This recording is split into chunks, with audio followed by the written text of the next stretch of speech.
हम खास तौर पे भारत जोड़ो यात्रा को लेकर के सरकार का और भाजपा का क्या रवैया रहा है उस पर बात करेंगे।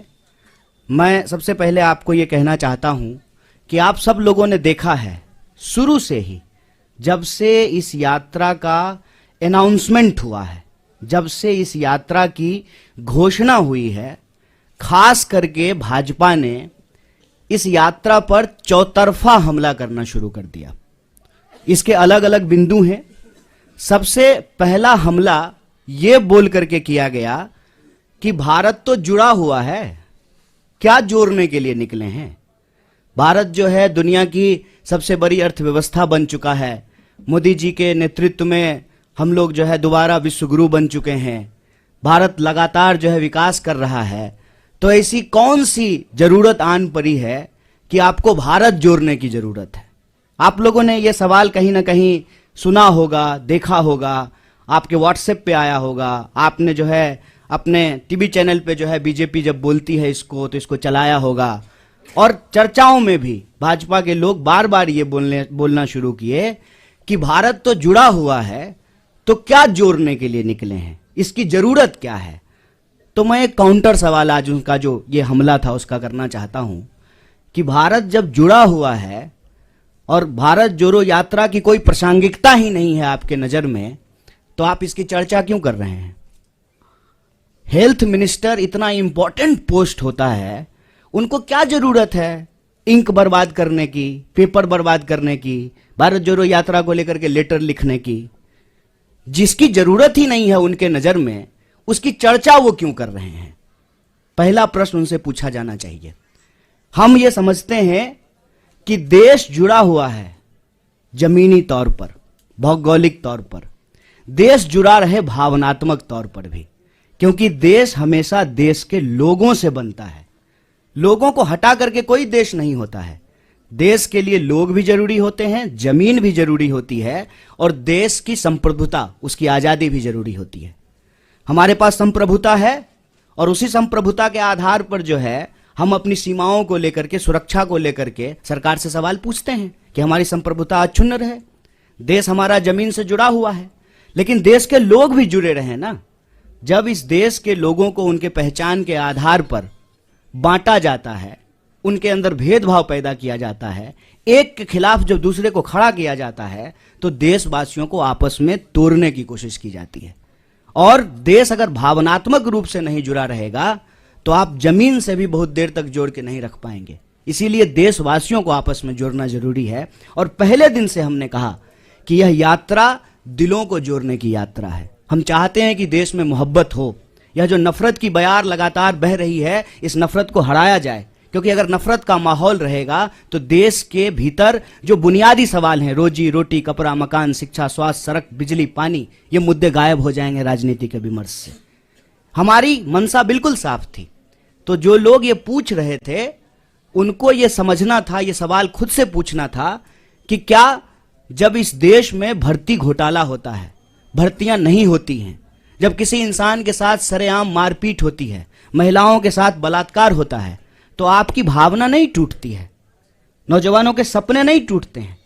उसी भावनाओं को जोड़ने के लिए, उसी सपने को जोड़ने के लिए यात्रा है। तो पहला हमला उन्होंने ये किया कि भारत जोड़ो यात्रा की जरूरत क्या है। दूसरा हमला जब यात्रा शुरू हुई तब उन्होंने दूसरा हमला किया, और ये बड़े शर्म की बात है और बड़ी सोचने की बात है। हमारे बीच में भी मेंबर ऑफ पार्लियामेंट बैठे हुए हैं, इलेक्टेड रिप्रेजेंटेटिव्स हैं। इलेक्टेड रिप्रेजेंटेटिव की एक जिम्मेवारी होती है कि वो जब भी बोले तो सोच समझ करके बोलें, ताकि हम भी उनको फॉलो करें, हम भी उनसे सीखें। और मैं तो कहता हूं कि आज अगर नेताओं की बात पे भरोसा करके कोई स्टूडेंट उसको सच मान ले और परीक्षा में वही लिख दे तो वो फेल हो जाएगा, क्योंकि वो इतना झूठ बोलते हैं, इतना गलत बोलते हैं। आप याद कीजिए, दूसरा हमला हुआ जिस दिन यात्रा शुरू हुई, देश के मंत्री के द्वारा, चुने हुए रिप्रेजेंटेटिव के द्वारा झूठ बोला गया कि राहुल जी जो है विवेकानंद जी की मूर्ति पे नहीं गए थे। तो दूसरा हमला उन्होंने किया कि यात्रा जब शुरू हो गई है तो उसको बदनाम करने का। और यहीं पे यह बात रुकी नहीं, फिर बात आ गई जूते पर, फिर बात आ गई फीते पर, फिर बात आ गई टी शर्ट पर, फिर बात आ गई दाढ़ी पर, फिर बात आ गई महिलाओं पर। और यहां पर भी वो रुके नहीं, माने नहीं, हर दिन कुछ ना कुछ निकालना शुरू किए। और जब हकीकत में कुछ नहीं मिला तो जो उनका तीसरा हमला था, जो उनका डर्टी ट्रिक डिपार्टमेंट जो करता है कि किसी का सर किसी के जो है सर के ऊपर लगा दो, किसी का आवाज कहीं पे चिपका दो, यात्रा को लेकर के नकली वीडियो बनाना शुरू किए। यात्रा जब आगे चली जाती है तो पीछे सड़क खाली ही होगी, यात्रा आगे बढ़ गई है तो उस खाली सड़क का वीडियो बना करके दिखाते हैं, कोई है ही नहीं। अरे भाई, जब कोई है ही नहीं, कोई लोग यात्रा में आ ही नहीं रहा है, तो क्यों आपको अभी जो है प्रोटोकॉल की याद पड़ी है? कोरोना प्रोटोकॉल की जरूरत क्यों है? क्योंकि आप तो यही दिखा रहे हैं वीडियो बना बना करके कि कोई यात्रा में आ ही नहीं रहा है। जब कोई यात्रा में आ ही नहीं रहा है तो क्या पेड़ को मास्क पहना दें कि सड़क जो है लपेट करके कंधे पर रख दें राहुल जी के कि नहीं नहीं आप आगे बढ़ गए हैं, सड़क को पीछे कैसे छोड़ दिए हैं, इसको भी लपेट करके कंधे पर ले जाइए। वीडियो, नकली वीडियो, कभी जो है तबलीगी जमात तो कभी कुछ नकली वीडियो बना रहे हैं। जबकि यात्रा में जो लोग शामिल हैं वो देखते हैं सबसे आगे इस देश का राष्ट्रीय ध्वज होता है। और जयराम जी, दिग्विजय सिंह जी, इनसे हम नौजवानों को सीखना चाहिए कि लगातार वो उस झंडे के साथ चलते हैं। हमारा सेवा दल जो हमारे स्वतंत्रता आंदोलन के जमाने के जो गाने हैं उसको गाते हुए चलते हैं। पीछे जो है हमारा एक बैंड पार्टी होता है जो म्यूजिकली जो है देशभक्ति गानों को बजाता है और उसके पीछे जो है वो राहुल जी चलते हैं। तब जो है इस यात्रा के ऊपर जो है देशद्रोह जैसे कालिख लगाने की कोशिश करना, गलत वीडियो बना करके इसको बदनाम करना, ये इनका तीसरा हमला है।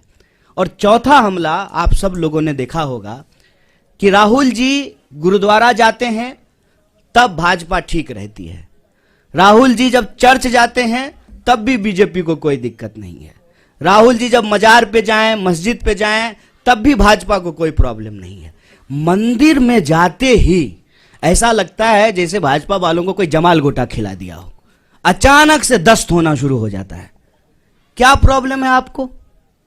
इस देश का नागरिक, इस देश का व्यक्ति, इस देश के किसी भी धार्मिक संस्थान पर जाने के लिए स्वतंत्र है। आपका कोई जो है पेटेंट है क्या कि सिर्फ आप ही जाएंगे? और नियम, कायदे, कानून, ओम का चादर सीधा है, ओम का चादर उल्टा है, और ये वो लोग बोल रहे हैं जो गुफा में चश्मा लगा करके ध्यान करते हैं। ये जो चल रहा है इससे मैं बस एक अर्थ निकालता हूं कि इन्होंने बहुत कोशिश की कि इस यात्रा को इग्नोर किया जाए। इनसे इग्नोर नहीं हो पा रहा है। बहुत प्रयास किया, बहुत समझाया अपने कार्यकर्ताओं को कि यात्रा गुजर जाए, बिल्कुल खिड़की दरवाजा बंद कर लेना। इंसान की अपनी भी इच्छा होती है, इंसान की अपनी भी बुद्धि होती है। लोग खिड़की दरवाजा बंद कर लिए लेकिन छत पे चले गए भाजपा ऑफिस के और वहां से जो है यात्रा को हेलो हाय करना शुरू कर दिया। क्या करेंगे? क्योंकि यह यात्रा जिन सवालों को लेकर के चल रही है ना, वो कांग्रेस के सवाल नहीं है, वो देश के सवाल हैं। ये यात्रा इसलिए है कि इस देश में दिहाड़ी मजदूर आत्महत्या कर रहे हैं, रिपोर्ट उठा करके देख लीजिए। यह यात्रा इसलिए है कि इस देश के नौजवानों के सपने टूट रहे हैं। अब किसान के साथ साथ नौजवान भी आत्महत्या करने पर विवश हैं। आप व्यापारियों, छोटे व्यापारियों की हालत जाकर के देखिए कि किस तरीके से उनके उद्योग धंधे, उनका कारोबार जो है वो समाप्त किया जा रहा है। आप महिलाएं जब इसमें शामिल होती हैं तो उनका एक ही सवाल है कि हम सुरक्षा चाहते हैं। जिस तरीके से आज महिलाओं के ऊपर अत्याचार बढ़े हैं वो उससे सुरक्षा चाहते हैं। अपने अपने मुद्दों को लेकर के जवान, किसान, नौजवान, महिलाएं, मजदूर, व्यापारी, प्रोफेशनल्स, मीडिया के लोग, पुराने प्रोफेसर्स, फिल्म से जुड़े हुए लोग, तमाम तरह के लोग इस यात्रा में शामिल हो रहे हैं। और जो दल की सीमा है, उस दल की सीमा से परे जाकर के यह यात्रा देश की यात्रा बन चुकी है। इसीलिए इनका जो क्लेम था ना कि सबसे बड़े देश के लिए, देश हित में सोचने वाले ये हैं, तो ये एक्सपोज होना शुरू हो गए हैं और इससे इनको घबराहट है। इनको मालूम है कि कांग्रेस पार्टी इस देश की सबसे बड़ी विपक्षी पार्टी है। इस पार्टी ने इस देश को आजादी दिलाई है और आजादी के ऊपर जो आंच आई है उसको लेकर के डट करके कांग्रेस सड़कों पे उतर गई है, खड़ी हो गई है, तो अब इनको चिंता सताने लगी है। इसीलिए अब नया बहाना आया है। कोई समझाए इन प्रचंड मूर्खों को, कोरोना बहाना नहीं, बीमारी है। ये ऐसा नहीं है कि स्कूल जाने का मन नहीं है तो बच्चा नहीं करता है, मम्मी दांत में दर्द हो रहा है। ये बहाना नहीं है, ये बीमारी है। और इस बीमारी को लेकर के राहुल जी इस देश के पहले नेता हैं जो सरकार को सबसे पहले चिट्ठी लिखे थे। और ये वो लोग सवाल पूछ रहे हैं। मुझे तो कभी लगता है कि कुछ स्पेशल रिलेशन है बीजेपी का कोरोना से। उसकी रैली में नहीं जाता है, दूसरी की रैली में चला जाता है। और डे नाइट का सेंस कितना है कोरोना को, दिन में हो जाता है, रात में नहीं होता है। आप लोगों ने देखा ना, पार्लियामेंट में कोरोना था, मास्क लगाए हुए थे। शादी में जाते जाते कोरोना चला गया, छुट्टी पे चला जाता है, आराम करता है।